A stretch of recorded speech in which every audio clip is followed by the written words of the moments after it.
नमस्कार, मैं हूं गरिमा वाजपेयी और आप देख रहे हैं के न्यूज इंडिया। आज हम बात करेंगे कि आखिर यूक्रेन से कैसे निकलेंगे बच्चे।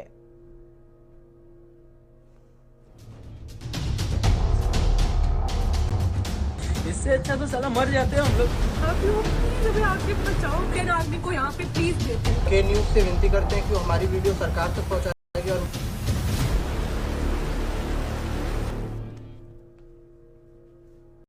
यूक्रेन और रूस के बीच महायुद्ध जारी है। ऐसे में अभी भी कुछ ऐसे भारतीय छात्र हैं जो वहां पर फंसे हुए हैं और किसी भी तरह से निकलने की जद्दोजहद में हैं। सभी को भारत सरकार से आस है, लेकिन बहरहाल भारत सरकार की ओर से जारी की गई एडवाइजरी में बच्चों से यह कहा गया है कि ट्रेन, बस या कुछ भी करके कीव को तुरंत छोड़ें। अब ऐसे में सवाल उठता है कि आखिर ये बच्चे कीव को कैसे छोड़कर निकले।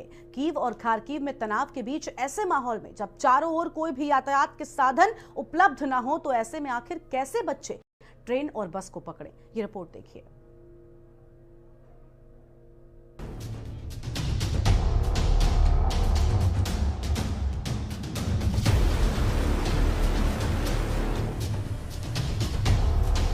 इससे अच्छा तो साला मर जाते हैं हम लोग।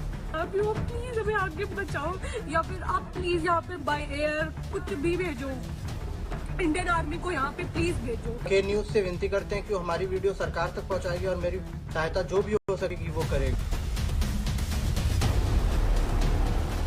यूक्रेन और रूस के बीच महायुद्ध जारी है। ऐसे में अभी ही कुछ ऐसे भारतीय छात्र हैं जो वहां पर फंसे हुए हैं और किसी तरह से निकलने की जद्दोजहद में है। सभी को भारत सरकार से आस है कि उनके देश की सरकार इस मुश्किल भरी घड़ी में उन्हें यहाँ से बाहर निकालेगी। लेकिन जब भारत सरकार से रूस के रिश्ते इतने ही अच्छे हैं, तो वो कीव और खार्किव से महज 80 किलोमीटर दूर रूस के बॉर्डर से निकलने के लिए क्यों नहीं कह रही। बता दें, कीव और खार्किव रूस के बेहद करीब है, इसलिए रूस के निशाने में भी सबसे आगे है। ऐसे में इन दोनों ही शहरों में हजारों भारतीय छात्र फंसे हुए हैं।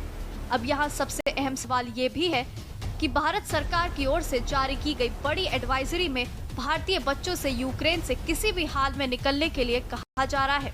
एडवाइजरी में साफ तौर पर कहा गया कि ट्रेन, बस जो मिले उसकी मदद से कीव को छोड़ने की कोशिश की जाए।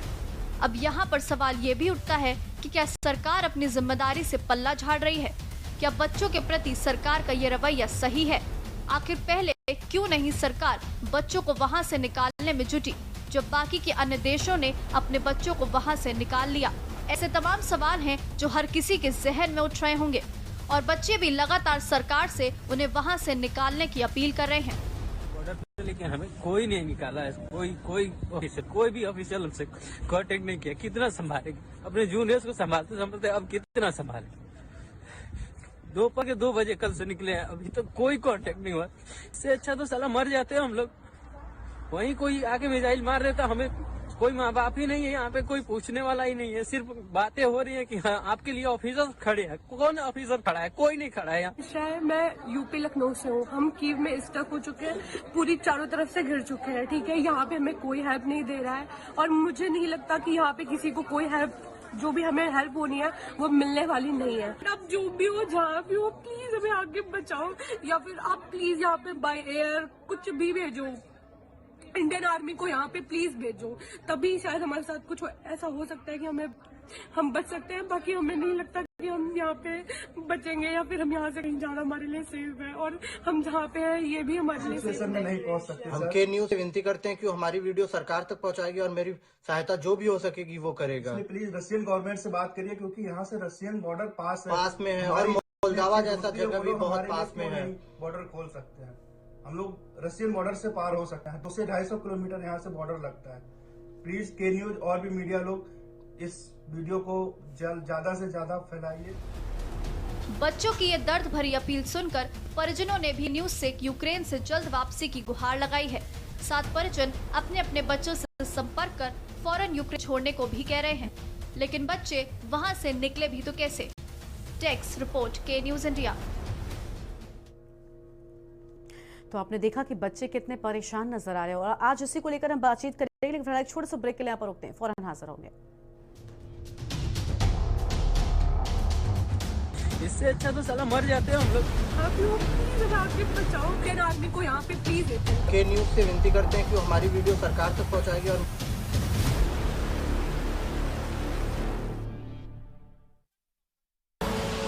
आप देख रहे हैं के न्यूज, खबरों का सारथी। भाजपा का संकल्प है मेरठ, गोरखपुर, काशी, बरेली, प्रयागराज और झांसी में भी चलेगी मेट्रो। फिर से का बटन दबाएं, भाजपा को जिताएं। आप देख रहे हैं के न्यूज, खबरों का सारथी। इससे अच्छा तो साला मर जाते हैं हम लोग। आप लोग प्लीज आके बचाओ मेरे आदमी को यहाँ पे प्लीज। के न्यूज से विनती करते हैं कि वो हमारी वीडियो सरकार तक पहुंचाएगी और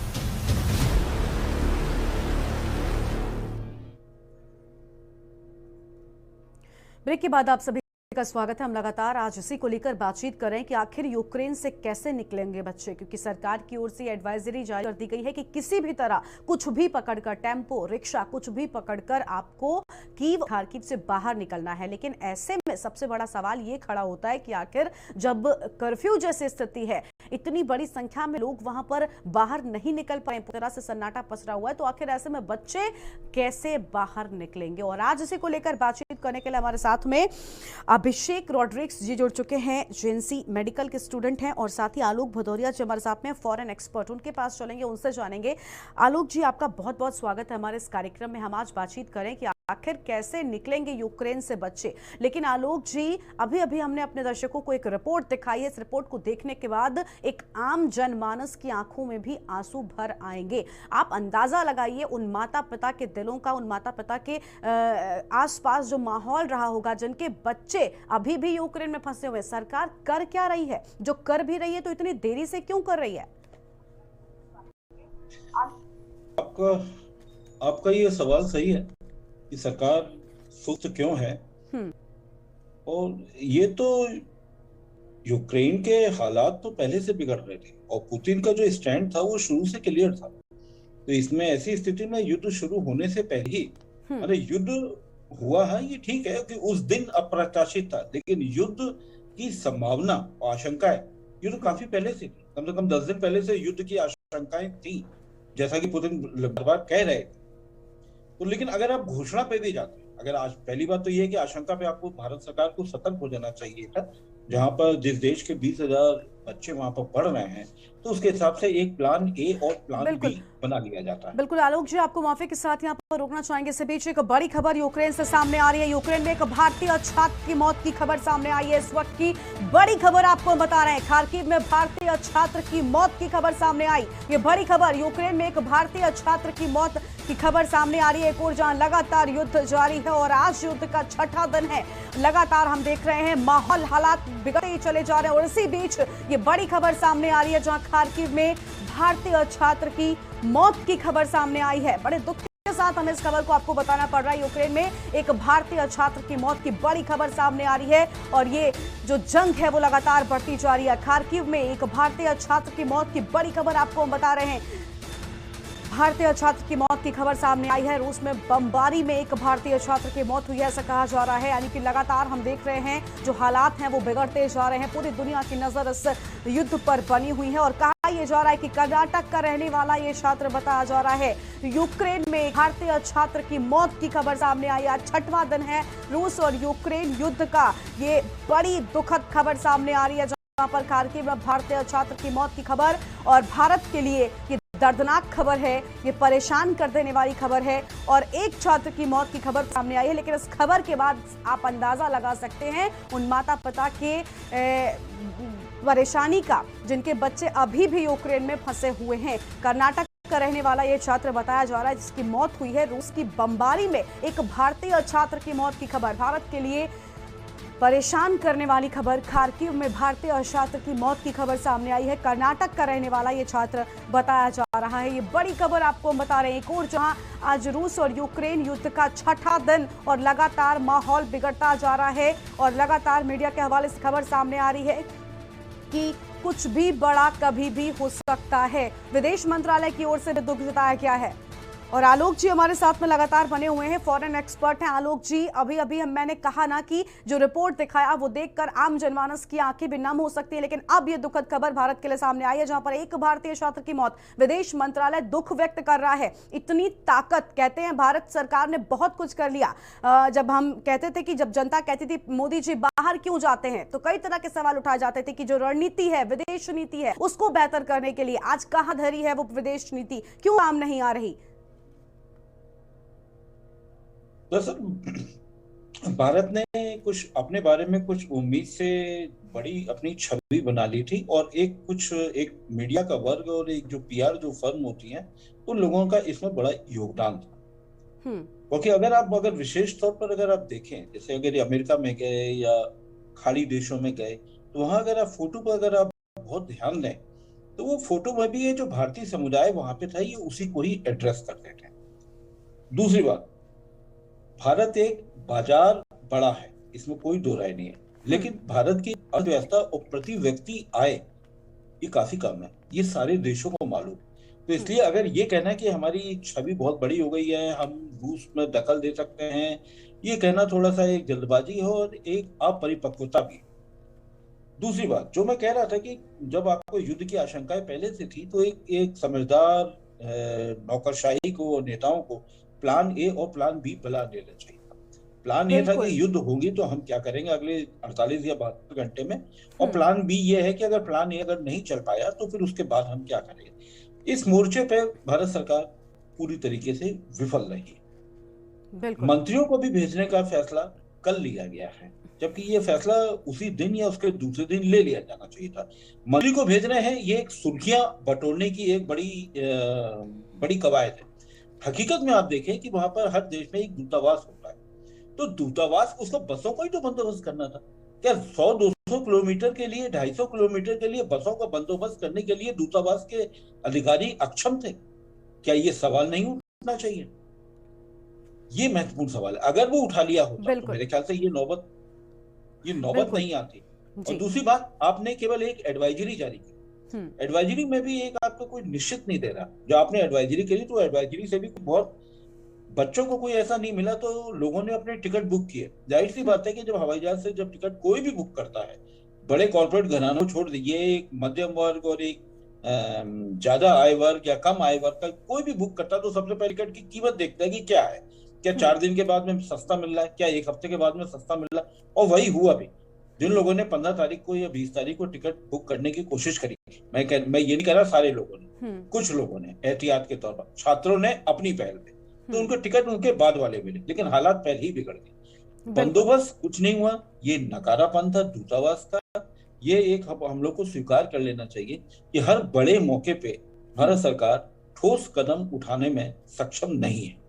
बिल्कुल, यानी भारत के अंदर बड़ी बड़ी बातें करते हैं, लेकिन अब जब ऐसी स्थितियां जब सामने आती है, जब वाकई में मौका होता है आपके पास दिखाने का कि आपने विदेशी रणनीति को कितनी मजबूत बनाया है, तब ऐसे मौकों पर पीछे हट जाते हैं और सिर्फ एक एडवाइजरी जारी करके उन माता पिता के दिलों पर पूरी तरह से उनके अरमानों को रौंद देते हैं। एक छोटे से ब्रेक के लिए यहाँ पर रुकेंगे और ब्रेक के बाद हमारी चर्चा जारी रहेगी।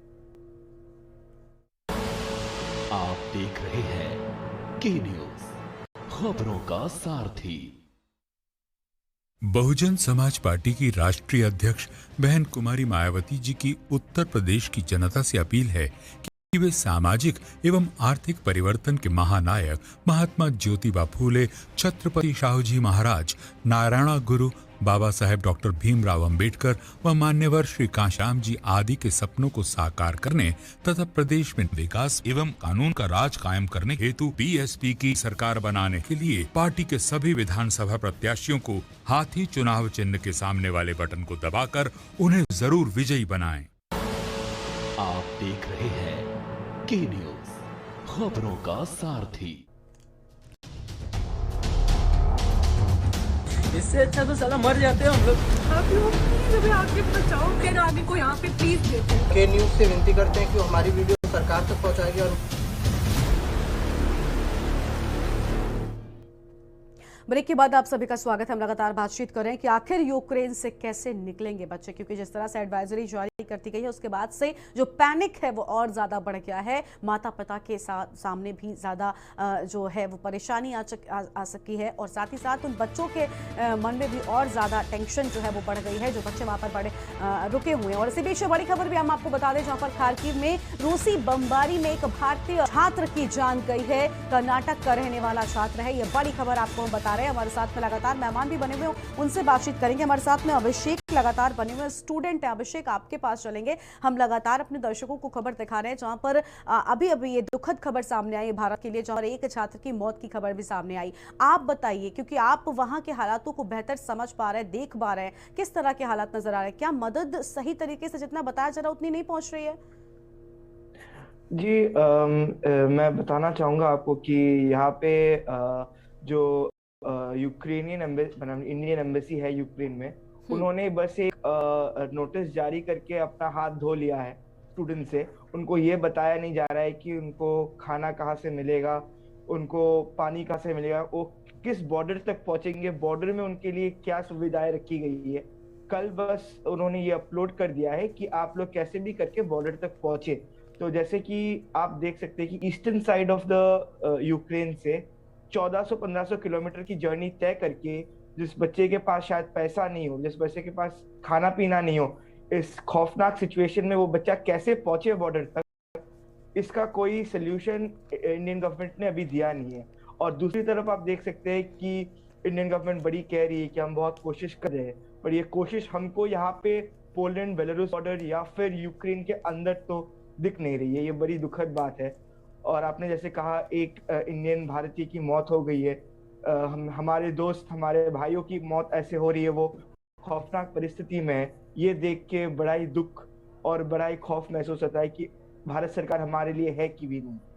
बिल्कुल, यानी कहीं ना कहीं आज वो सिचुएशन है जब आप सबके मन में जो है वो लगातार यहाँ पर टेंशन। जी, हमारे साथ में अश्विंदर सिंह बहल जी भी जुड़ चुके हैं, डिफेंस एक्सपर्ट हैं, फोन लाइन पर जुड़ चुके हैं, उनके पास चलते हैं। अश्विंदर जी, आप बताइए, क्योंकि अभी अभी ये दुखद खबर भारत के लिए सामने आई, जहां पर एक भारतीय छात्र की मौत की खबर सामने आई है। क्या कर रहा है आखिर, क्या कर रही है आखिर भारत सरकार? देखिए, सबसे पहले मैं आपके चैनल के थ्रू इनकी फैमिली को, भारतीय छात्र की फैमिली को बहुत बहुत कंडोलेंसेस देना चाहूंगा। मैं उसको हताहत नहीं बोलूंगा, मैं उसको कहूंगा कि वो हमारे देश के लिए शहीद हुआ है। तो ऐसे टाइम में जब खार्किव और कीव दोनों साइड, चारों साइड से घिरे हुए हैं और भयानक युद्ध चल रहा है, तो उसके अंदर किसी को भी निकालना इस समय बहुत ही मुश्किल है। और आज भी जो दूसरी खबर भी आई है कि भारतीय दूतावास ने कीव में कहा है भारतीय छात्रों को कि आप किसी भी तरीके से, क्योंकि ट्रेन में उनको बैठने नहीं दिया जा रहा, तो किसी तरीके से आप बॉर्डर तक पहुंचिए, कोई भी साधन मिले तो आप पहुंचिए। तो बहुत, अब भारतीय एयरफोर्स जो है, वायुसेना है, उसने अपने C-17 जहाज रेडी रखे हैं और जो एयर इंडिया के जहाज हैं उनको सप्लीमेंट कर रहे हैं और C-17 जहाज भी अब उड़ेंगे। भारतीय एयरफोर्स ने यूके की एक्सरसाइज में पार्ट नहीं लिया क्योंकि वो ये जहाज रेडी रख के इवैक्यूएशन में मदद करना चाहता था। लेकिन सिचुएशन इतनी अब सीरियस हो गई है, इतनी नाजुक है कि ऐसे टाइम में वहां से, कीव से और खार्किव से किसी को निकालना बहुत ही मुश्किल है, बहुत ही मुश्किल। अभी आपने भी कहा कि ऐसे वक्त में, लेकिन ऐसा वक्त एकदम से तो नहीं आ गया। आज छठा दिन है। स्टार्टिंग अगर पहले दिन की बात करें तो इतने बुरे हालात नहीं थे जो अब कदम उठा रही है भारत सरकार। अगर ये पहले उठाया होता, ये सोचकर उन्होंने सोचा होता कि हमारे अपने बच्चे फंसे हुए हैं, तो शायद आज ऐसी सिचुएशन नहीं होती। क्योंकि ये परिस्थितियां, इस माहौल को भांपा सिर्फ उन माता पिता ने जिनके बच्चे फंसे हुए हैं। तो सरकार को भी सोचना चाहिए था ना, क्योंकि सरकार के बच्चे भारत के बच्चे हैं।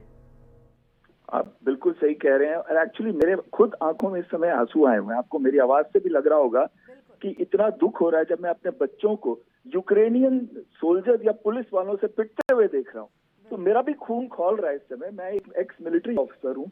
मन तो ऐसा कर रहा है कि मैं खुद वहां पहुंच जाऊं और इन बच्चों को निकाल के लेके आऊं। तो मैं ये आपसे ये कहना चाहता हूँ कि ये थोड़ा डिले हुआ है हमारी तरफ से, क्योंकि 1 महीने से हमको पता था कि युद्ध होने वाला है। अमेरिका ने दो या 3 हफ्ते पहले बहुत क्लियरली बोल दिया था कि युद्ध होने वाला है। तो थोड़ा डिले हुआ है, लेकिन अगर डिले हुआ है तो अब कम से कम भारतीय गवर्नमेंट जो है जाग चुकी है, वो पूरी कोशिश अब कर रही है। हाँ, मैं ये जरूर मानता हूँ और मैं गवर्नमेंट की तरफ से और आपके अश्विंदर जी माफी के साथ रोकना चाहूंगी आपको, लेकिन कहां पर अभी भी, क्योंकि मंत्रियों को भेजने की खबर सामने आ गई, अभी अभी हमारे साथ में छात्र भी जुड़े हुए हैं, वो भी हमसे यही बातचीत कर रहे थे कि सिर्फ और सिर्फ एक प्रोटोकॉल जारी कर दिया, एक एडवाइजरी जारी कर दी, बच्चों को ये नहीं पता है कि पहुंचना कहाँ है, बॉर्डर पर पहुंचकर किससे संपर्क करना है। बॉर्डर तक आपने कह दिया आप किसी भी तरह पहुंच जाइए, रिक्शा, टेम्पो, बस, कुछ तो प्रोवाइड करवाइए ना, कुछ भी करिए। आखिर क्यों इतनी लाचार, इतनी असहाय क्यों है भारत सरकार? देखिए, थोड़ा कहीं ना कहीं प्लानिंग और कोऑर्डिनेशन में भी थोड़ी इश्यूज रहे हैं और इस वजह से मुझे श्योरिटी है कि इस इवेंट के बाद कम से कम भारतीय सरकार जो है अपने अंदर भी देखेगी कि ये डिले क्यों हुए और कोऑर्डिनेशन में प्रॉब्लम क्यों हुई। और अगर भारतीय दूतावास जो कि कीव में है उसमें अगर कोई भी है तो भारतीय दूतावास के लोग क्यों नहीं गए रेलवे स्टेशन कीव के अंदर, ताकि हमारे जो बच्चे हैं उनको ट्रेन में चढ़ा सके। तो ये इश्यूज को कोऑर्डिनेट करने के लिए ही शायद 4 मंत्रियों को भेजा जा रहा है, ताकि कोई भी डिसीजन जिसकी रिक्वायरमेंट हो हायर लेवल पे वो ले जा सकेगी। और अभी तो ये सिचुएशन है कि मैं तो सिर्फ प्रे कर सकता हूँ। मैं आपको सच्ची बता रहा हूँ, जो मिलिट्री में रहा हूँ, मुझे पता है कैसे इवैक्यूएशन की जाती है, मुझे पता है कि कैसे हम अंदर जाके लोगों को निकाल के ला सकते हैं।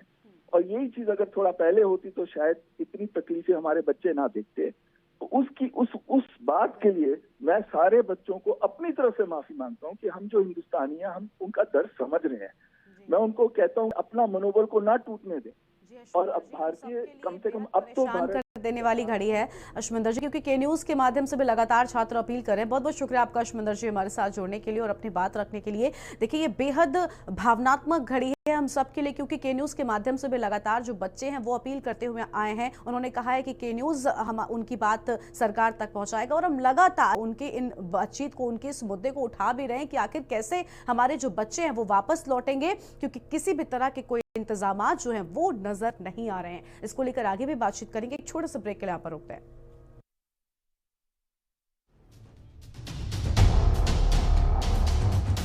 इससे अच्छा तो साला मर जाते हैं हम लोग।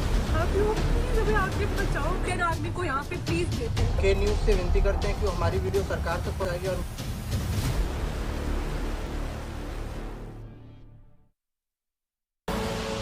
आप देख रहे हैं के न्यूज, खबरों का सारथी।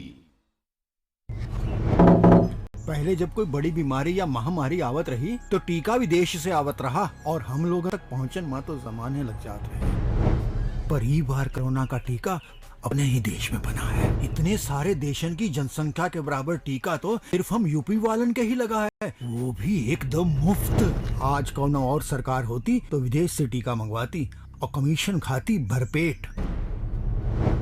फिर हम लोगों का नंबर कब आता, हिसाब लगा लो। कमल का बटन दबाएं, भाजपा को जिताएं। पर ये दिल है कि चख रहा है उन्हीं अल्फाजों का दूर कितना भी जाओ, इस जुबान से दूर ना जा पाओगे। विमल, बोलो मां केसरी।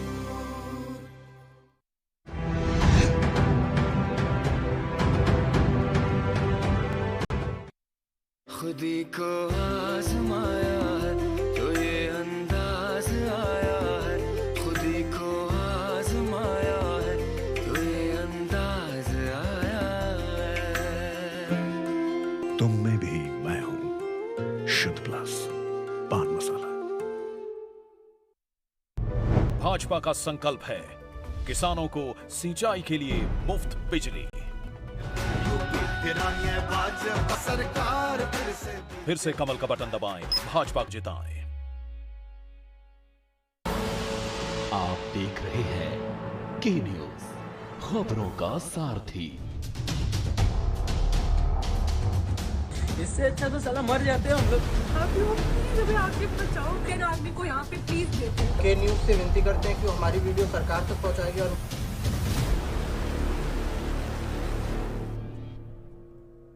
तो लगातार हम बातचीत करें कि आखिर यूक्रेन से कैसे निकलेंगे हमारे बच्चे, क्योंकि जिस तरह की तस्वीरें सामने आ रही हैं वो बेहद परेशान कर देने वाली हैं।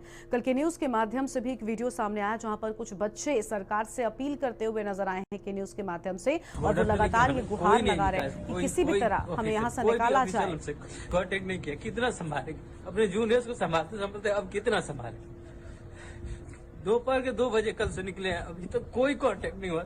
इससे अच्छा तो साला मर जाते हैं हम लोग, वहीं कोई आके मिसाइल मार देता, हमें कोई माँ बाप ही नहीं है यहाँ पे, कोई पूछने वाला ही नहीं है। सिर्फ बातें हो रही है कि हाँ आपके लिए ऑफिसर खड़े हैं। कौन ऑफिसर खड़ा है? कोई नहीं खड़ा है यहाँ। मैं यूपी लखनऊ से हूँ। हम कीव में स्टक हो चुके हैं, पूरी चारों तरफ से घिर चुके हैं। ठीक है, यहाँ पे हमें कोई हेल्प नहीं दे रहा है और मुझे नहीं लगता कि यहाँ पे किसी को कोई हेल्प, जो भी हमें हेल्प होनी है वो मिलने वाली नहीं है। अब जो भी हो, जहाँ भी हो, प्लीज हमें आगे बचाओ, या फिर आप प्लीज यहाँ पे बाय एयर कुछ भी भेजो, इंडियन आर्मी को यहाँ पे प्लीज भेजो, तभी शायद हमारे साथ कुछ ऐसा हो सकता है कि हम बच सकते हैं। बाकी हमें नहीं लगता कि हम यहाँ पे बचेंगे, या फिर हम यहाँ से कहीं जाना हमारे लिए सेफ है, और हम जहाँ पे हैं ये भी हमारे लिए सेफ नहीं पहुँच सकते। हम के न्यूज से विनती करते हैं कि हमारी वीडियो सरकार तक पहुँचाएगी और मेरी सहायता जो भी हो सकेगी वो करेगा। प्लीज रशियन गवर्नमेंट से बात करिए, क्योंकि यहाँ से रशियन बॉर्डर पास में है और मोल्दावा जैसा जगह भी बहुत पास में है। बॉर्डर खोल सकते हैं हम लोग, रशियन बॉर्डर से पार हो सकते हैं। 200 से 250 किलोमीटर यहाँ से बॉर्डर लगता है। प्लीज के न्यूज और भी मीडिया लोग इस वीडियो को ज्यादा से ज्यादा फैलाइए बॉर्डर पे। लेकिन हमें कोई नहीं निकाला है, कोई ऑफिशियल, कोई भी ऑफिशियल हमसे कांटेक्ट नहीं किया। कितना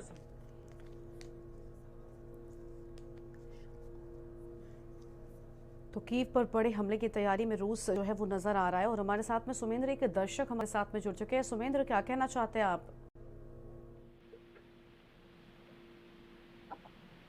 सुमेंद्र, क्या आप तक हमारी हेलो जी सुमेंद्र, क्या कहना चाहते हैं आप?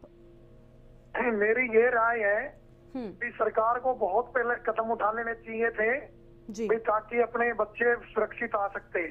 इनको तो अब चुनाव से फुर्सत नहीं है। बस मेरा यही कहना है, जो छात्र मरा है उसके लिए संवेदना व्यक्त करता हूँ मैं।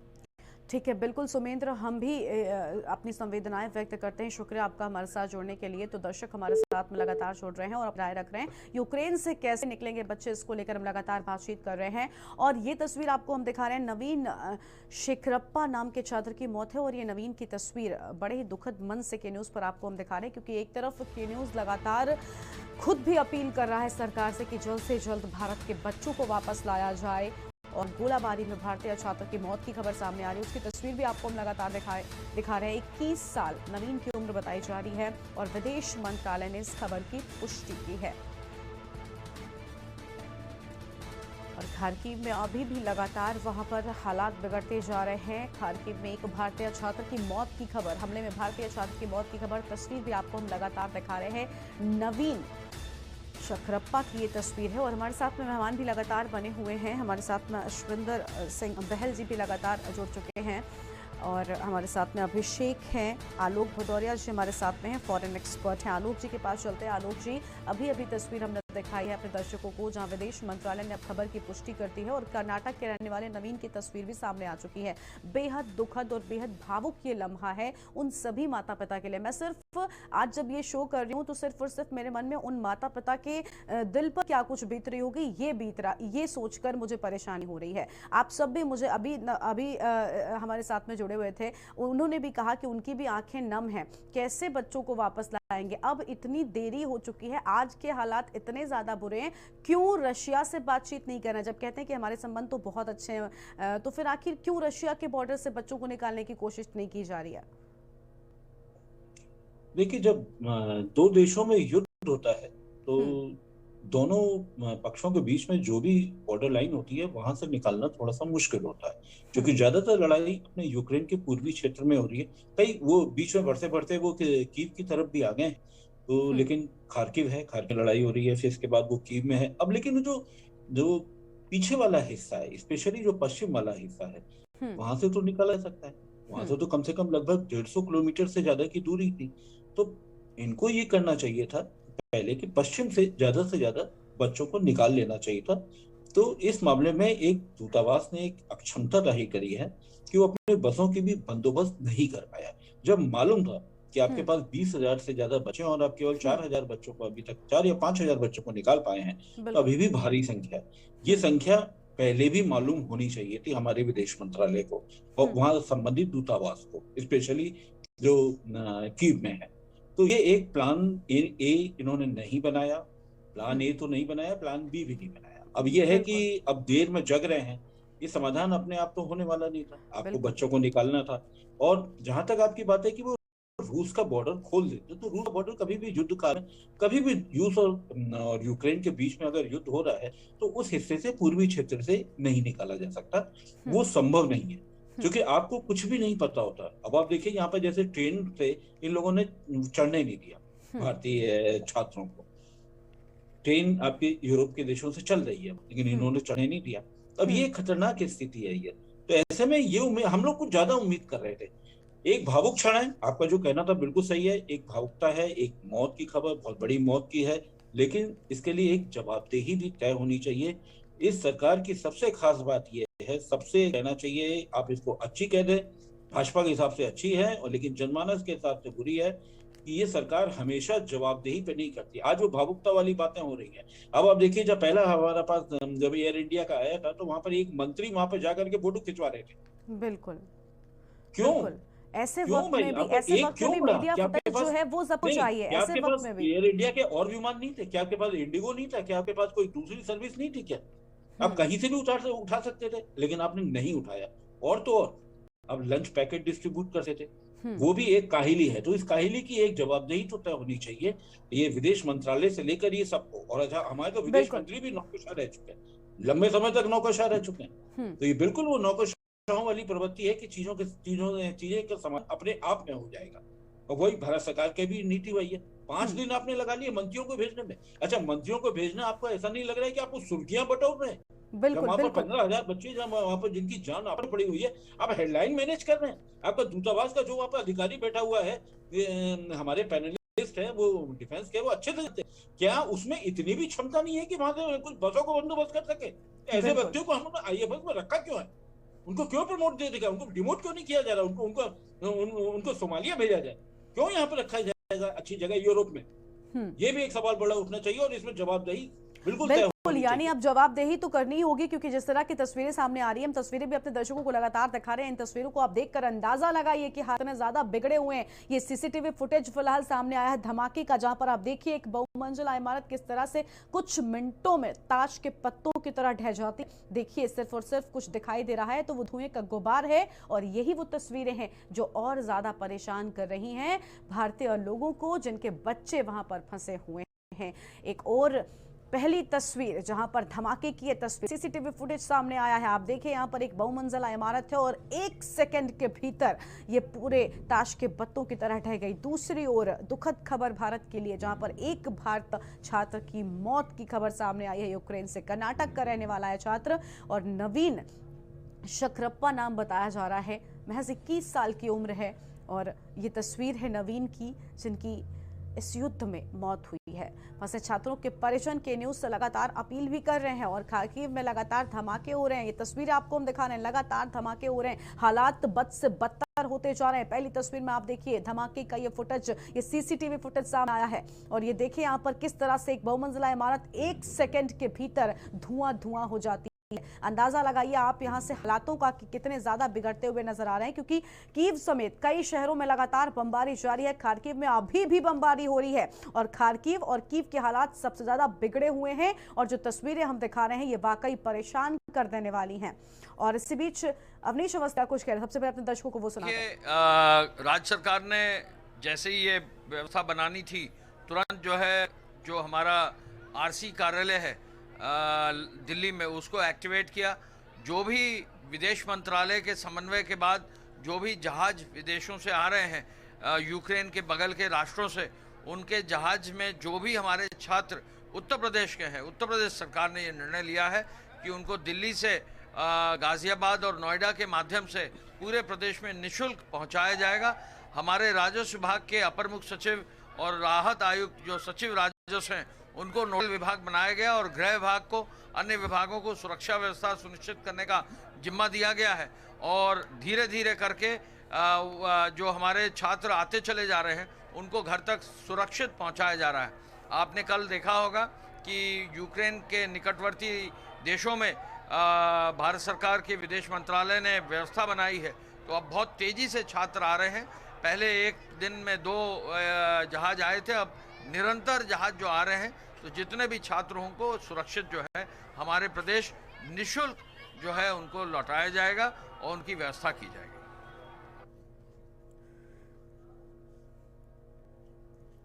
तो एसीएस गृह अवनीश अवस्थी को आपने सुना, जहां पर लगातार वो ये कह रहे थे कि हम कोशिश कर रहे हैं कि जो भी बच्चे उनको जल्द से जल्द वापस लाया जाए। इसको लेकर हम आगे भी बातचीत करेंगे। एक छोटे से ब्रेक के लिए यहाँ पर रुकते हैं, फौरन हाजिर होंगे। आप देख रहे हैं के न्यूज, खबरों का सारथी। भाजपा का संकल्प है कॉलेज जाने वाली मेधावी छात्राओं को मुफ्त स्कूटी। फिर से कमल का बटन दबाएं, भाजपा को जिताएं। आप देख रहे हैं के न्यूज, खबरों का सारथी। इससे अच्छा तो साला मर जाते हैं हम लोग। आदमी को यहाँ पे प्लीज देते हैं। के न्यूज से विनती करते हैं कि हमारी वीडियो सरकार तक पहुंचाएगी। और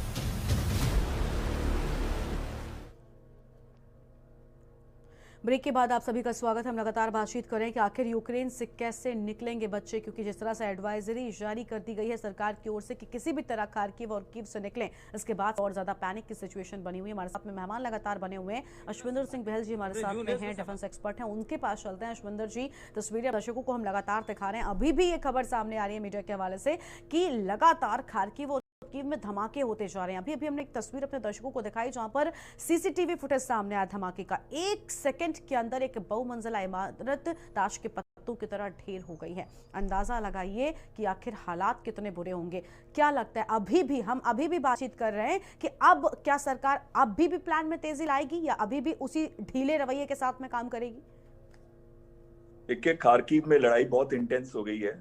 रॉकेट मिसाइल अटैक्स को छोड़ के, हवाई जहाज से अटैक को छोड़ के ग्राउंड की जो लड़ाई है वो भी तेज हो गई है। और जो कीव है, कीव के 40 मील लंबी रशियन फोर्सेस की लाइन है जो असॉल्ट करने के लिए तैयार हो रही है और कल तक ये असॉल्ट भी आ जाएगा।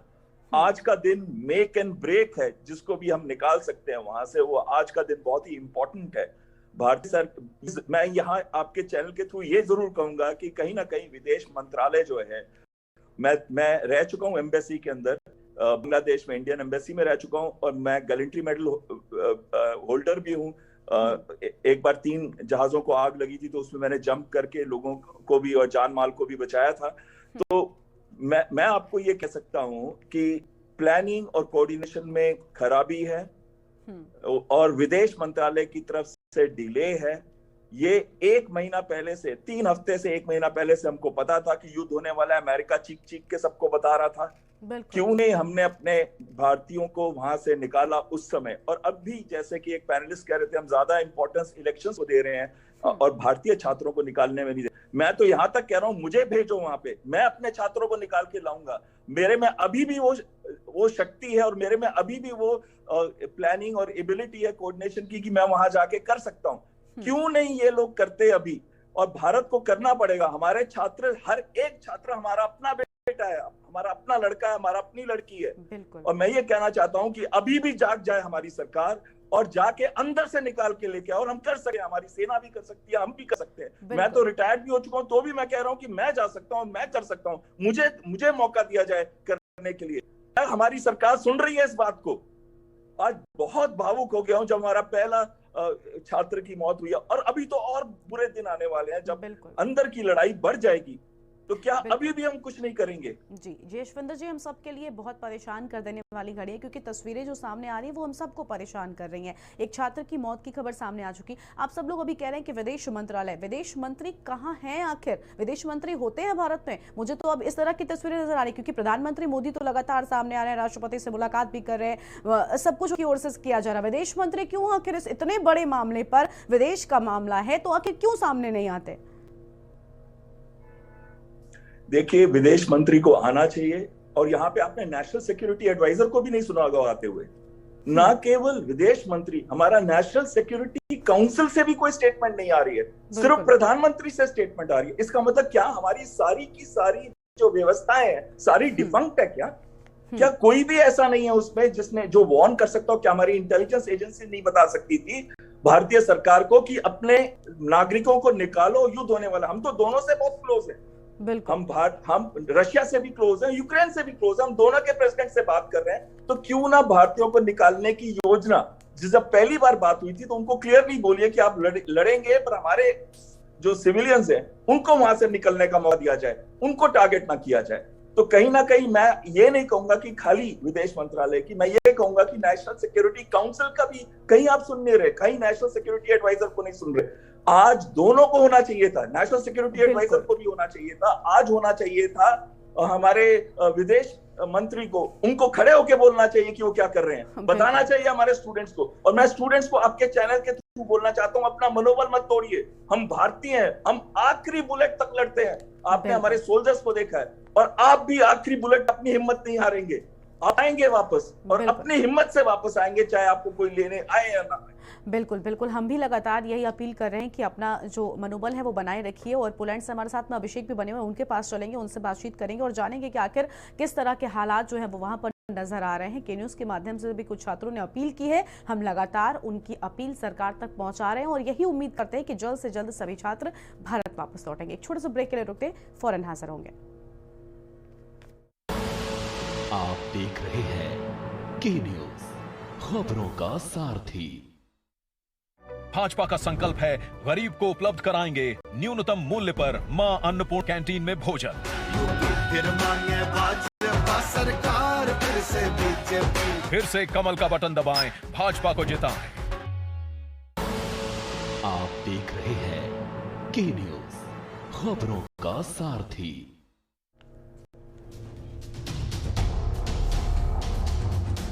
इससे अच्छा तो साला मर जाते हैं हम लोग। आप लोग प्लीज हमें आके बचाओ, फिर आदमी को यहाँ पे प्लीज देते हैं। के न्यूज़ से विनती करते हैं कि हमारी वीडियो सरकार तक पहुंचाएगी। और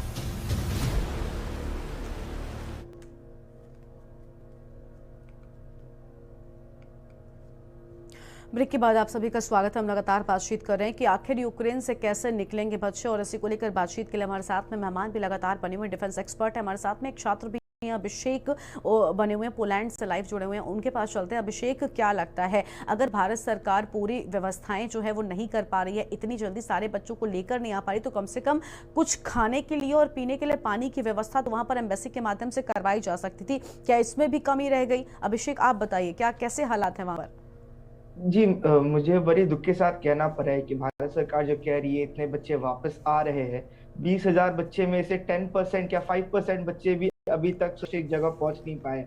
यहाँ पे बच्चे बड़े ही डरे सहमे हुए हैं, उनको कुछ पता नहीं है कि उनके मतलब बेसिक नेसेसिटीज जो कि मेडिसिन, खाना, पैसा या फिर कुछ भी तरीके से उनको कोई मदद पहुंच नहीं पा रही है। भारत सरकार से बस कही जा रही है कि हम मदद कर रहे हैं, पर ये मदद ना कि हमें पोलैंड में दिख रही है, ना कि यूक्रेन में दिख रही है। तो हम यही प्रश्न करना चाहते हैं, क्या भारत सरकार हमें हमको त्याग दिया है? उनको बस क्या सिर्फ पॉलिटिकल प्रोपेगेंडा से ही मतलब है कि हमको हमारी जान की कोई कीमत ही नहीं है? तो मैं ये कहना चाहूंगा कि अगर इतना स्ट्रांग हमारा इंटरनेशनल सर्कल में रिलेशन है, भारत सरकार यूक्रेन गवर्नमेंट से और रशियन गवर्नमेंट से बात करे, इंटरनेशनल ह्यूमैनिटेरियन लॉ के जिनीवा कन्वेंशन के अंडर में जितनी भी रेगुलेशंस है उसको वो लोग अमल करे और बच्चों को जल्द से जल्द वहां से बाहर निकाले, ताकि हमें और एक भाई या और एक बहन नाक होना पड़े। बिल्कुल बिल्कुल, हम भी यही उम्मीद करते हैं कि जल्द से जल्द भारत सरकार कुछ बड़ा एक्शन लेगी और जल्द से जल्द हमारे छात्रों को, हमारे जो बच्चे वहां पर फंसे हुए उनको लेकर आएंगे। फॉरेन एक्सपर्ट है हमारे साथ में लगातार बने हुए, उनके पास चलते हैं। आप बताइए सर, क्योंकि हम लगातार दर्शकों को तस्वीरें दिखा रहे हैं, सबकी राय ले रहे हैं। पोलैंड से अभिषेक ने बताया कि खाने पीने तक की चीजें, जो आम जरूरतें जिन पर व्यक्ति जिनसे जीवित रहेगा, खाएगा, कुछ पिएगा, उसकी भी व्यवस्थाएं नहीं है। 4 मंत्री भेज दिए, लेकिन मंत्री हैं कहाँ? कैसे पता लगाएंगे कि वो मंत्री कहाँ हैं? क्यों कोऑर्डिनेशन में इतनी बड़ी कमी? भारत सरकार एक इतना बड़ा देश, उसमें कोऑर्डिनेशन इतना छोटा कैसे हो सकता है? देखिए, बहुत सारी चीजें राजनीतिक इच्छा शक्ति के ऊपर भी निर्भर करती हैं और नौकरशाही ज्यादातर आदेशों पे अमल करती है। आपका आदेश में आपकी प्रायोरिटी क्या है, ये नेताओं को ये तय करना पड़ेगा। नेताओं के स्पेशली हमको खुल के बात करनी पड़ेगी कि ये मंत्रियों को ये तय करना होगा कि मंत्री हमारे क्या कर रहे हैं, हमारा विदेश मंत्रालय क्या कर रहा है, ये हमारे लिए बहुत जरूरी है। और हमारे जो नागरिक उड्डयन मंत्री है वो भी वहां जा रहे हैं वहां पे, तो ये नहीं है क्या आप वहां जाके क्या करेंगे। आप मैंने फिर वही कहना था कि जो कमी है तो उस कमी को आप कैसे दूर कर सकते हैं। क्या वहां पे जाके ज्योतिरादित्य सिंधिया किसी को फोन करेंगे कि यहाँ पे फला जी फला आप आ जाइए बस लेकर के, ये क्या मजाक हो रहा है? क्या वहां पे लोग नहीं आएंगे? क्या यहाँ पे वो बस जाएगी? क्या गुना से बस जाएगी? क्या दिल्ली से बस जाएगी? क्या जिनको यहाँ से भेजा जा रहा है वहां के दूतावास वालों को क्यों नहीं आप अधिकृत कर रहे हैं? क्या वो एम्पावर्ड नहीं है? अगर एम्पावर्ड नहीं है तो उनकी जिम्मेदारी कौन तय करेगा, या अभी भी उनको कोई ये जिम्मेदारी दी गई है नहीं दी गई है इस बैठक में? और आलोक जी एक और बात यहाँ पर आपने कहा, अभी हमने दिखाया अपने दर्शकों को यहाँ पर सिर्फ कुछ फ्लाइट्स, पहले ये था कि 2-2 फ्लाइट्स जाएंगी, आज ये हुआ कि वायुसेना की भी एंट्री हो गई है, अब उनके भी विमान जो है लोगों को लेकर आएंगे। ये विमानों की इतनी कमी कब से भारत देश में आ पड़ी? क्यों ज्यादा विमान नहीं भेजे एक साथ उन्होंने? नहीं, ये दरअसल हमेशा प्राथमिकता वाली बातें होती हैं। इस समय सरकार की प्राथमिकता उत्तर प्रदेश। अभी पता चला कि प्रधानमंत्री एक हमारे ऐसी सूचनाएं हैं कि वो बनारस में कैंप करने जा रहे हैं चुनाव के मद्देनजर। सूचनाएं अभी अपुष्ट सूचना है मेरे पास, अभी कंफर्म नहीं हुई है। तो लेकिन अब तो इससे सरकार की प्रायोरिटी तो स्पष्ट होती है कि प्रायोरिटी चुनाव है। अब चुनाव खत्म होने के बाद में 7 तारीख के बाद में 8 तारीख के बाद में सब वो होगा। 8 तारीख तक भी बच्चे निकलने वाले हैं, एक हफ्ते के अंदर बच्चे निकल नहीं पाएंगे। 10,000 बच्चों को फिगर बहुत होता है। तो किसी भी आपके एयरलाइंस में आप हजार बच्चों को नहीं ले पाएंगे। सवाल यह है कि आपको भी सवाल बिल्कुल सही था कि वो पहले दिन आपने एक क्यों उड़ाई? एयर इंडिया ने 2 जहाज क्यों नहीं उड़े? इंडिगो के जहाज क्यों नहीं उड़े? हमारी वायुसेना के जहाज क्यों नहीं उड़े? युद्ध शुरू होने के बाद भी क्यों नहीं उड़े? तो क्या ये रक्षा मंत्रालय की जिम्मेदारी नहीं? क्या विदेश मंत्रालय ने उनसे कोऑर्डिनेट नहीं किया? तो सवाल ये आज वक्त आ गया है कि जवाबदेही जब तक आप नहीं तय करेंगे तो ये कमी तो हमेशा झलक रही थी। आप याद करिए नोटबंदी के हुए थे, नोटबंदी के बाद में आपने 150 से ऊपर आपने संशोधन किए, एक आदेश आपने ढंग से नहीं जारी किया। जीएसटी है, जीएसटी में आपने 236 से ज्यादा कर दिया। आपने लॉकडाउन किया, 4 घंटे में कर दिया। आप भूल गए कि यहाँ पर जब तनख्वाह लोगों को नहीं मिलेगी तो करेंगे क्या? यही स्थिति आपके बच्चों की है। बच्चों के लिए आपके दूतावास ने कोई बंदोबस्त, आपको मालूम होना चाहिए कि जब युद्ध होने वाला है, युद्ध के बादल मंडरा रहे हैं, तो क्या आपकी ये जिम्मेदारी नहीं बनती थी कि छात्र अपना कुछ पैसा निकाल करके अपने पास में रख लें, कुछ खाने पीने का सामान रख लें? क्या ये एक एडवाइजरी में ये जिक्र था या नहीं था? मुझे नहीं मालूम, ये अभिषेक बता पाएंगे क्योंकि मैं वो एडवाइजरी पूरी नहीं पढ़ पाया हूँ। ये अभिषेक ज्यादा बता सकते हैं अगर इन्होंने एडवाइजरी देखी हो तो सवाल है कि क्या आपने कदम क्या उठाए? एक एहतियातन, वो छोटे बच्चे पढ़ रहे हैं, कोई 18 साल का है, कोई 20 साल का है, कोई 21 साल का है, वो इतने जागरूक नहीं होते। ज्यादातर बच्चे जागरूक नहीं होते। वो अपने कोर्स में वो केवल ध्यान केंद्रित करते हैं अपने कोर्स में।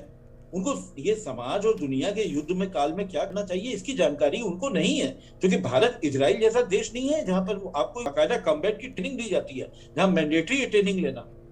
तो इसलिए अब ये विदेश मंत्रालय का ये पूरी जिम्मेदारी है। अगर वो जहाज का अगर पहले से बंदोबस्त करा देता, और एयर इंडिया का भी मेरे को मजाक, मुझे बिल्कुल मजाक लगता है कि आप केवल एक फ्लाइट आपके पहले दिन उड़ी, दूसरे दिन 2 उड़ी, क्यों? बिल्कुल, यानी प्लानिंग प्लॉटिंग में बिल्कुल यानी आलोक जी कहीं ना कहीं प्लानिंग जो प्लॉटिंग उसमें कमी रह गई और इसी के चलते इतना बड़ा जो है वो नुकसान भारत सरकार को उठाना पड़ रहा है। बच्चे इतनी देरी से आ पा रहे हैं। आगे आपसे एडवाइजरी को लेकर बातचीत करेंगे, लेकिन उससे पहले एक छोटा सा ब्रेक के लिए आप रुकते, कहीं मजा आएगा, फौरन हाजिर होंगे। आप देख रहे हैं के न्यूज़, खबरों का सारथी। बहुजन समाज पार्टी की राष्ट्रीय अध्यक्ष बहन कुमारी मायावती जी की उत्तर प्रदेश की जनता से अपील है कि वे सामाजिक एवं आर्थिक परिवर्तन के महानायक महात्मा ज्योतिबा फूले, छत्रपति शाहूजी महाराज, नारायण गुरु बाबा साहेब डॉक्टर भीमराव अंबेडकर व मान्यवर श्री कांशीराम जी आदि के सपनों को साकार करने तथा प्रदेश में विकास एवं कानून का राज कायम करने हेतु बीएसपी की सरकार बनाने के लिए पार्टी के सभी विधानसभा प्रत्याशियों को हाथी चुनाव चिन्ह के सामने वाले बटन को दबाकर उन्हें जरूर विजयी बनाएं। आप देख रहे हैं के न्यूज़, खबरों का सारथी। इससे अच्छा तो साला मर जाते हैं हम लोग। आप लोग प्लीज हमें आगे बचाओ, 10 आदमी को यहाँ पे प्लीज। के न्यूज़ से विनती करते हैं कि वो हमारी वीडियो सरकार तक पहुँचाएगी और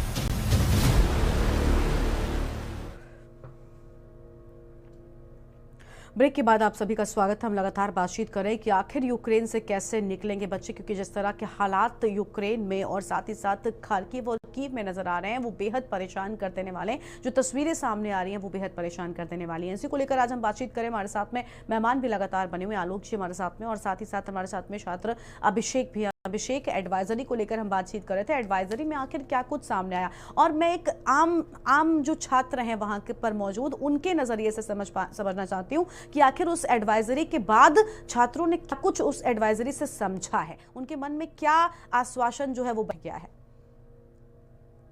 जी, ये एडवाइजरी बड़ी आम भाषा में लिखी गई है। इसमें बताया गया है कि आप कुछ सफिशिएंट कैश रख ले, रेडी टू ईट मील रख ले और एक्सेसिबल विंटर क्लोथिंग रख ले। बट इसमें कहीं बताया नहीं गया है कि आपको कहाँ तक पहुंचना है, आपके कांटेक्ट के लिए कौन खड़ा है, या फिर कुछ नंबर, या फिर कुछ ईमेल आईडी, या फिर कुछ कांटेक्ट पॉइंट्स, कुछ बताया नहीं गया है। बट लास्ट में बड़ी सुंदर तरीके से बोला गया है कि आप लोग कृपया अपने जो काम कर रहे हैं आपके लिए, पता नहीं कौन काम कर रहा है, उनके तरफ सेंटिमेंट्स बनाकर रखे। तो ये एडवाइजरी ओपिनियन है या फिर अपलॉडिंग ओपिनियन है, हमें समझ में नहीं आ रहा है, क्योंकि इसमें कुछ बताया नहीं गया है कि कौन कहां से कहां आएगा, कौन। ठीक है, यानी बेसिकली बच्चे जो हैं वो कुछ समझ नहीं पा रहे हैं, और इस एडवाइजरी में ऐसा कुछ भी नहीं है, एक सिर्फ और सिर्फ छोटा सा आश्वासन मात्र दे दिया गया है, जिसके चलते बच्चे बस उस पर टिके हुए हैं और इंतजार कर रहे हैं भारत सरकार की मदद का। फॉरेन एक्सपर्ट आलोक जी हमारे साथ में लगातार बने हुए हैं। आलोक जी, बेहद हालात बुरे होते जा रहे हैं। अभी भी हम अपने दर्शकों को लगातार ये खबर बताते चले आ रहे हैं, तस्वीरें दिखाते आ रहे हैं, जहां पर हालात बिगड़ते जा रहे हैं, बमबारी हो रही है, वैक्यूम बम तक, यानी जो नियमों का उल्लंघन है वो भी होता चला जा रहा है, लगातार हालात बढ़ते जा रहे हैं। क्या लगता है अब जब इतने बिगड़ चुके हैं हालात, आज बोला है वायुसेना के विमानों का इस्तेमाल करेंगे, अब क्या लगता है कि अभी भी सरकार जो है पूरी तरह से इसको भी एग्जीक्यूट कर पाएगी या फिर नहीं कर पाएगी? वायुसेना के विमान भी मदद बच्चों तक पहुंचा पाएंगे सही तरीके से या नहीं? देखिए, जो परिस्थितियां हैं उसके मुताबिक ये युद्ध जल्दी खत्म होने वाला नहीं है। इसकी वजह ये है कि जब भी ये दो ध्रुवीय दुनिया जो पहले खत्म हो गई थी 1991 में, रूस अपने फिर से उदय हो रहा है। एक पाश्चात्य मीडिया है वो उसको इस तरीके से कर रहा है कि रूस ने हमला किया है। मैं इसको एक डिफरेंट नजरिए से देखता हूँ, क्योंकि जब भी हम कभी ओपिनियन देखेंगे तो गरिमा जी एक चीज ये रहती है कि क्या हमारी ओपिनियन जो वेस्ट मीडिया है, जो बिल्ड करता है, जो फैब्रिकेट करता है, क्या उससे गाइडेड है? अगर मैं उसका एक उदाहरण देता हूँ, अभी देखिए लगातार आपके पास खबरें आ रही है, यूक्रेन सेना ने रशिया के 5000 सैनिक मार दिए गए, 8000 मार दिए, इतने जहाज नष्ट कर दिए गए, ये सारी चीजें आ रही। जाहिर सी बात है कि ये कौन कर रहा है? West media. क्या रूस कुछ कर पा रहा है? इसकी कोई सूचनाएं हैं? और रूस जो कर पा रहा है वो एक आप दिखा रहे हैं केवल, और कुछ नहीं दिखा रहे। कितने उसने यूक्रेन की सेना मारे, अब मैं प्रतिशत की मैं बात करूंगा, क्योंकि इसका जो विवेचना, आखिरी विवेचना तो तब होगी जब वो युद्ध खत्म हो जाएगा। लेकिन अगर अभी आप परसेंटेज आप देखें तो परसेंटेज आपका यूक्रेन की तरफ से ज्यादा खबरें पूरी दुनिया में फैल गई हैं। नंबर 1। नंबर 2, युद्ध जब भी होते हैं, और स्पेशली ये युद्ध, क्योंकि ये रूस अपने बचाव के लिए ये युद्ध कर रहा है, क्योंकि नाटो उसको चारों तरफ से घेर रहे हैं। नाटो देश में जहां पर पहले 12 देश थे वो 30 देश हो गए हैं। यूक्रेन भी शामिल हो जाता है तो रूस के लिए वार करना बड़ा मुश्किल हो जाएगा, चाहे वो अमेरिका हो या किसी के भी हवाले से। ये सारे के सारे इतने दबाव बना देंगे। अगर यूक्रेन नाटो में चला जाता है तो सारे के सारे अमेरिका और उसके नाटो के तहत आने वाले सारे देशों के अस्त्र शस्त्र उसके रशिया के समीप पहुंच जाएंगे, तो रशिया की एक सुरक्षा को एक गंभीर खतरा पैदा हो जाएगा। इसको लेते हुए रशिया लगातार चिंता जता रहा है, 2014 से चिंता जता रहा है, लेकिन उससे पहले से भी जता रहा है। 2014 से तो प्रमुखता के साथ में जता रहा है, जब उसने क्रीमिया पे कब्जा किया। अभी क्रीमिया को उसे अपने देश में मिलाया नहीं, लेकिन क्रीमिया पर 2014 में कब्जा किया था। वो भी उसकी मजबूरी थी। अगर वो क्रीमिया पे कब्जा नहीं करता, क्योंकि वहां पर उसने एक बंदरगाह को किराए पे ले रखा था, लीज पे ले रखा था, अगर वो उसको नहीं लेता तो इसका तो कारोबार करना मुश्किल हो जाता। और वही स्थिति यूक्रेन के साथ भी है। यूक्रेन क्यों अमेरिकी के पाले में जा रहा है, ये बात समझ में नहीं आ रही है। और अमेरिका भी देखिए, अमेरिका एक स्टिंगर मिसाइल इन लोगों को दे रहा है। स्टिंगर मिसाइल का मतलब आप समझिए कि पूरी की पूरी तरह गृह युद्ध है, और ये खत्म नहीं होने वाला, ये जल्दी खत्म नहीं होने वाला। इसके अभी आपके पास थोड़ा सा अगर समय हो तो हम लोग इस पर बात कर सकते हैं। और बिल्कुल बिल्कुल, तो हम इस पर आलोक जी बात करेंगे, लेकिन उससे पहले हमारे साथ में अभिषेक बने हुए हैं, उनके पास चल लेते हैं, एक बार उनसे जानते हैं कि क्योंकि अभिषेक आप पोलैंड से हमारे साथ में लाइव जुड़े हुए हैं, तो पोलैंड में ये कहा जा रहा था कि जो लोग भी खार्किव और कीव में हैं वो पोलैंड जा सकते हैं, हंगरी जा सकते हैं। तो पोलैंड बॉर्डर की अगर हम स्थितियां जानना चाहें वहां पर कैसी हैं, क्या पोलैंड बॉर्डर तक जब लोग पहुंच रहे हैं वहां पर कुछ भी इंतजाम हैं, कोई है जो बता रहा है कि हम भारत सरकार की ओर से हैं? जी, पोलैंड बॉर्डर हमारी इंडियन एम्बेसी जो है वॉर्सो में, उन्होंने 10 बसेस पोलिश बॉर्डर में भेजा है, और हमारे यहाँ पे शेल्टर्स भी तैयार किए गए हैं जहाँ पे बच्चे आके खाना पीना खाए और रह सके। तो मैं कहूँगा कि एनजीओज और पोलिश गवर्नमेंट भी बहुत काम कर रही है यहाँ पे रेफ्यूजीज को लाने के लिए। बट यहाँ जो यूक्रेनियन बॉर्डर में जितने संख्या में बच्चे पहुंचे हैं उतना सपोर्ट मिल नहीं पा रहा है। तो यही सबसे डिफिकल्ट सिचुएशन है यहाँ पे कि मैं ये आपके टीवी चैनल के थ्रू अपील करना चाहूंगा भारत सरकार से कि अगर आप 4 मंत्रियों के जगह एक टीम ऑफ डॉक्टर्स और एक रैपिड एक्शन फोर्स भेजते तो ये बड़ी हेल्प हो जाती हमारे बच्चों के लिए जो फंसे हैं, क्योंकि मंत्रियां पॉलिटिकली काम कर सकते हैं बट ऑन ग्राउंड जो अभी जरूरत है। बिल्कुल अभिषेक, हम भी लगातार यही प्रयास कर रहे हैं कि जल्द से जल्द जो अपील बच्चे के न्यूज के माध्यम से कर रहे हैं वो सरकार तक पहुंचे और सरकार कोई बड़ा कदम उठाए। फिलहाल आप दोनों का बहुत बहुत शुक्रिया हमारे साथ जुड़ने के लिए और अपनी बात रखने के लिए। वक्त कम है और हम लगातार यही गुहार हम भी सरकार से लगा रहे हैं, क्योंकि के न्यूज के माध्यम से भी कुछ छात्रों ने अपील की है सरकार से कि उन तक मत पहुंचाए जाए। और ऐसे हालातों में जब हालात बद से बद होते जा रहे हैं, बिगड़ते जा रहे हैं, कुछ और सिर्फ हम कर सकते हैं तो ये है कि उम्मीद कर सकते हैं कि सरकार कोई बड़ा कदम उठाएगी और भारतीय छात्रों को वतन वापस लेकर आएगी। और फिलहाल आज इतना ही। मेरे साथ आप देखते रहिए के न्यूज इंडिया। नमस्कार।